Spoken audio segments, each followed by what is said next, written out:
What's going on, guys? I'm Steve. Welcome back to the channel. Welcome back to another video. If it's your first time stopping by the channel, hit that subscribe button. Trust me, you won't regret it. If you're a returning subscriber, as always, guys, welcome back, and do appreciate support.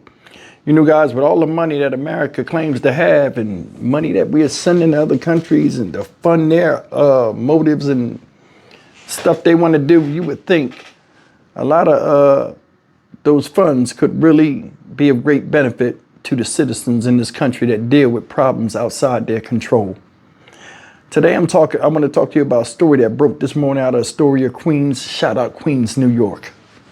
And it's about an Asian guy, 61-year-old guy, reportedly having some type of mental psychosis, swinging a knife indiscriminately, and police were called for fear of him stabbing somebody. And they wound up shooting this man on the spot after they couldn't subdue him and get the knife away from him because he was having some type of mental illness episode. I don't understand how this type of stuff keeps happening. And I mean, you know, even though there are different levels of society, financially wise and social groups and stuff like this, everybody should be counted as being important. Take a look at this story. We're going to come back and talk about this because, I mean, like, stuff like this is happening almost every day. And it's like those in power seem to have turned a blind eye to it. And stuff like this gets swept under the rug. Like, oh, the problem's not that bad. Well, what about us, the regular working folk and regular people that are out here subject to witnessing this? We see stuff that they don't sound right to me. Check this out. With that breaking news in Queens, I'm Gus Rosendale. Police officers opened fire on that man after getting reports that he was threatening to kill someone. Chopper 4 over the scene near the 30th Avenue subway station in Astoria. News 4's Gabby Acevedo live at that scene, and he has new information. Gabby? And there's an ongoing investigation here behind me on 31st Street near 30th Avenue in Astoria, where NYPD officers shot and killed a 61-year-old man who they say had a history of mental health issues and was armed with a 14-inch knife. And we saw that knife that police actually found at the scene steps from the elevated subway tracks for the N and W lines. We also noticed investigators placing dozens of cups on the ground serving as evidence markers, all while detectives have been canvassing the block looking for surveillance video that can help in their investigation. Chopper 4 was over the area, as Gus mentioned, giving us a sense of the extension of the crime scene, which covers our half a block on 31st Street. Police say they received numerous 911 calls about the man acting erratically, waving a knife and threatening to kill someone. When officers arrived, they spotted the man with the knife. Chief of Department John Shell says NYPD officers then tried to de-escalate the situation as they were dealing with someone in apparent mental stress. Uniformed members of the 114 quickly responded within minutes and confronted a person in the street holding a large knife. They gave orders to drop the knife. They deployed their tasers, multiple tasers that were ineffective. The men advanced themselves, one of the officers. They were forced to defend themselves. And you can actually see officers in the Citizen app video trying to render aid to the man after the shooting. He was rushed to the hospital but died from his injuries. And as we bring you back live down to the scene, the chief of department added that the whole sequence was actually caught on body-worn police camera and on surveillance video from the scene, and that the man killed had a couple of documented incidents of mental disorder with the NYPD in recent times. Reporting live from Astoria, Gabby Acevedo, News 4 New York.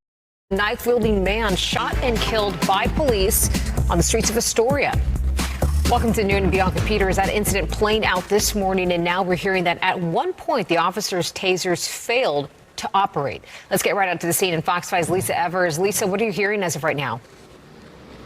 Well, Bianca, first of all, let me tell you exactly where we're at. We're at 31st Street and 30th Avenue here in Astoria, and it is a very busy subway station, a very busy area at all hours of the day and night. And this is one of New Yorkers' biggest fears, an unstable person with a weapon acting erratically. This time it happened right here in Astoria.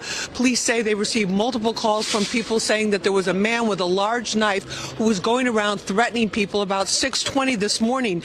Now, the NYPD says when they arrived on the scene, which is right here here behind me, you can see they're still working it. It's very, very active.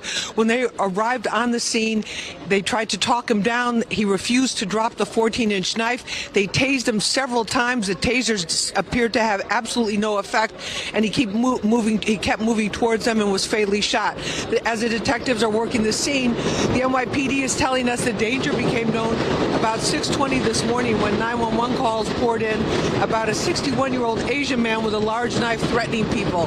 NYPD Chief of Department John Schell says officers tried to contain the man who had previous incidents. There had been at least several incidents of similar behavior that brought the police. They tried to talk him down, and then, of course, the tasers failed to subdue him.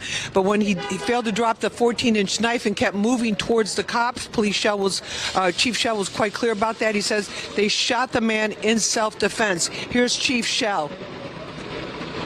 Anytime the NYPD interacts with someone in mental distress, we attempt to slow down and de-escalate the situation with the ultimate goal of getting the person the help they need. However, during fast-moving and hectic situations with an armed person, we are forced to defend ourselves. Now, this comes on the day the NYPD kicks off its 2-month quality of life crimes pilot crackdown. It's focused in 5 precincts to address New Yorkers' complaints about issues like homeless encampments, illegal garbage dumping, open-air prostitution, drug use, and panhandling, which police say has generated a huge rise, all of these things, in 311 calls in recent years. The New York Civil Liberties Union says it's a return to zero-tolerance, harsh police tactics. But the mayor and police commissioner insists they are trying to do what they can to make the city more livable. Now, right now, you can see detectives are here on this scene. This is a larger than usual contingent of crime scene detectives and units that are here investigating this. That's because there will also be an additional investigation by what the NYPD calls its force investigation unit that gets involved anytime there is a police shooting. As for the justifiability of this entire incident, Chief Schell says that the video surveillance that they have will show that the officers did what they needed to do in order to defend themselves in a life-threatening situation. We're live in Astoria. I'm Lisa Evers, Fox 5 News. Bianca, back to you. All right, Lisa, thank you for the update on that.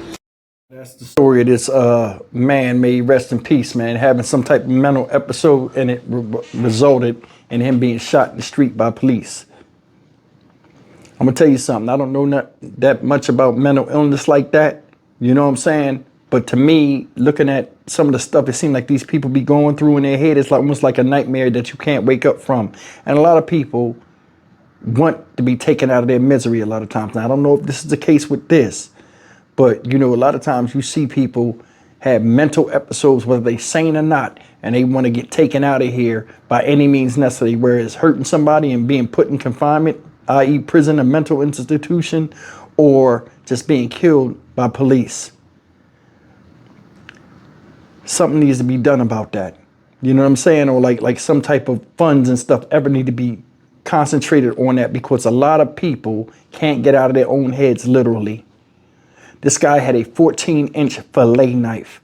Now, those of you that know about knives and stuff, usually when we think of 14-inch knife, we think about something Michael Myers had, like a butcher knife. This guy had a fillet knife, and I'm telling you, that right there can do scalpel type damage if it's sharp enough. That's what they fillet fish with and take skin off with. That thing hits you, skinny as it is, and it's deep. It'll go in deep, it'll tear all your vital organs up. Or if he slash it, it'll take skin off like it's hot, like a hot knife through butter. Don't understand what people are going through, man. But I mean, this is something that needs national attention, among other things that I report about. But I mean, Jam, just thinking about this, man, getting shot. It's like nothing to get shot in the street where people can just see somebody get gunned down, whether it's from their own fault or just circumstance. I mean, when would this stuff really end? I mean, I do a lot of videos where you see me go off, and sometimes it's comedic relief what I say about somebody. But like, I mean, stuff like this is serious, and it should be taken seriously. I think there, in my opinion, I'm being honest with you, I think there are too many different agencies that are made but don't do anything. And all this stuff needs to be confined down to like 1 or 2 agencies that really have to go out there and put the work in to solve a lot of these problems to keep American citizens protected. That's all I'm going to say about it, man. This is unfortunate. This guy died. And there's other situations that was like this that could have ended better. I'm Stock Market Steve for the Dynamic Reason channel. As always, like, comment, share, and subscribe. You sound messed up to say this, but thank God nobody got hurt, even though somebody got killed that was going through something. See you in the next video. Take care.